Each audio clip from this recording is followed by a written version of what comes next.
Papa, le poissonnier, comment il sait si son poisson est frais? Parce qu'un poisson, ça parle pas. Bah, il travaille chez Intermarché, qui possède une des plus grandes flottes de pêche de France. Et les poissonniers comme lui, tu sais, ils sont sûrs que le poisson est frais et pas cher, parce que c'est comme s'ils le pêchaient eux-mêmes. Intermarché, tous unis contre la vie chère. Le greenwashing est un phénomène qui est apparu au cours des années 90 aux États-Unis et qui s'est fortement amplifié au cours des années 2000. Le greenwashing, ou éco-blanchiment, est une technique marketing auquel se livrent les entreprises et qui consiste à communiquer, parfois de façon mensongère, sur la performance environnementale de leur marque ou de leurs produits. McDonald's change son logo et choisit la couleur verte pour revendiquer sa nouvelle politique de développement durable. Malheureusement, elles ne sont pas les seules. Bien d'autres suivent cet exemple.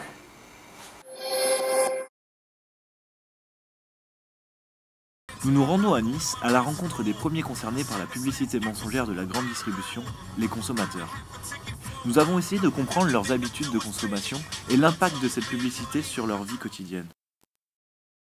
Oui, sans hésitation.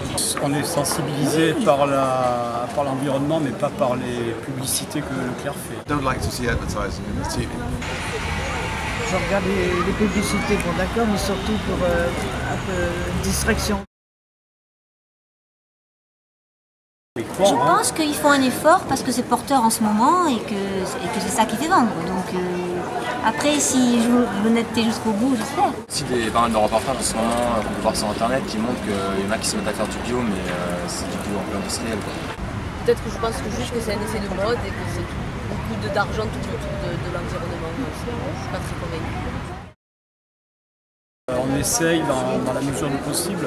Oui, je vous donne un exemple. Par exemple, j'achète des yaourts, maintenant je ne prends plus avec la double protection. Je prends le yaourt qui n'est pas enveloppé. Nous avons contacté une ONG pour comprendre les procédures qu'elle met en place afin de dénoncer ces pratiques néfastes à l'environnement. L'association Bloom a été créée en 2004 par Claire Nouvian, qui, après avoir fait une plongée dans les fonds marins, a découvert toute la faune incroyable qu'on pouvait y trouver. La chargée de campagne de l'association Bloom, Victoire Guillonneau, a accepté de nous éclairer sur le sujet en répondant à nos questions. Il semblerait que les procédures de greenwashing des grandes enseignes à travers leur publicité aient un impact non négligeable sur les consommateurs. Quand je vous ai contacté, vous m'avez parlé d'une enquête sur les supermarchés et leur rayon de poissonnerie. Donc comment vous est venue cette idée d'enquêter sur justement donc, les fonds marins et la poissonnerie ? Les supermarchés avaient aussi leur rôle à jouer.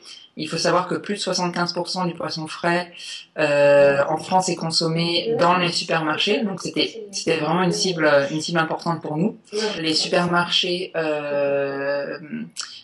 qui communiquent le plus sur leurs pratiques de pêche durable ne sont pas forcément ceux qui ont eux-mêmes une politique la plus durable. Quel a été le processus et les étapes pour arriver à ce résultat ? Alors nous avons réalisé une enquête qui a duré plus de 3 mois où nous avons contacté tous les acteurs des filières et certains ont été très coopératifs et nous avons pu les rencontrer à de nombreuses reprises. D'autres ont décidé d'être dans le silence le plus absolu. Mais qu'est-ce qui se passe concrètement pendant ces 3 mois ? Ce que nous voulions faire, c'est très simplement établir un classement pour que le consommateur sache vers quelle enseigne se tourner quand il ne souhaitait pas choisir telle ou telle espèce, mais qu'il souhaitait choisir une enseigne avec une bonne politique. Nous, on s'est rendu dans un Intermarché. Vous savez si Intermarché fait des choses pour respecter l'environnement ? Ouais. La pêche responsable ? C'est-à-dire ? C'est-à-dire qu'ils pêchent que les poissons qui sont à profusion, où il y en a beaucoup. Et en fait, on nous a parlé de pêche responsable. Est-ce que vous pouvez nous en dire un peu plus sur ça ? Alors, pêche responsable, c'est un terme très pratique pour faire passer pour pêche durable une pêche qui n'est que dans le respect de la légalité des normes françaises et européennes. Ce n'était que respect des quotas, respect de la taille des filets, responsabilité sociale par rapport aux pêcheurs. Ce label aurait dû s'appeler pêche légale et non pêche responsable.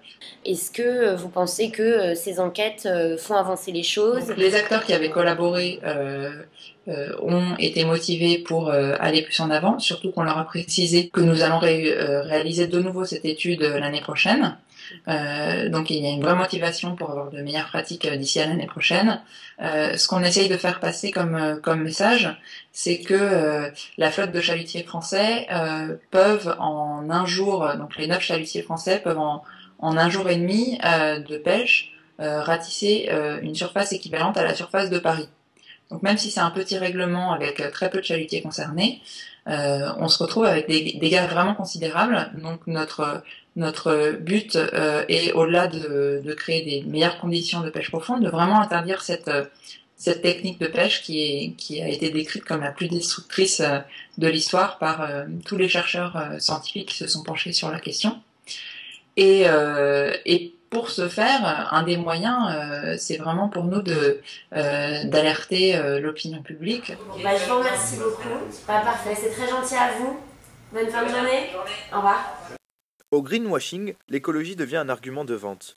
Pour développer ces produits, une entreprise doit faire croire aux consommateurs qu'acheter un produit vert est bon pour la planète. Le développement durable se base sur un postulat erroné, celui qu'une croissance verte infinie est possible dans un monde de ressources limitées. Le développement durable est-il fautif? Il ne l'est pas. Techniquement, le concept a permis d'encourager la création de technologies propres, mais le souci c'est qu'il n'est pas assez efficace à l'échelle globale. François Brun disait « Parce que les marchands se mettent à vendre de l'éthique, les naïfs se plaisent à croire que le commerce se moralise. » On veut du greenwashing. On veut des tours d'avion, des Airbus, du diesel, des mandarines toutes les saisons, des grands voyages dans le ciel, du high-tech à la maison de la nouvelle technologie. On veut pouvoir dire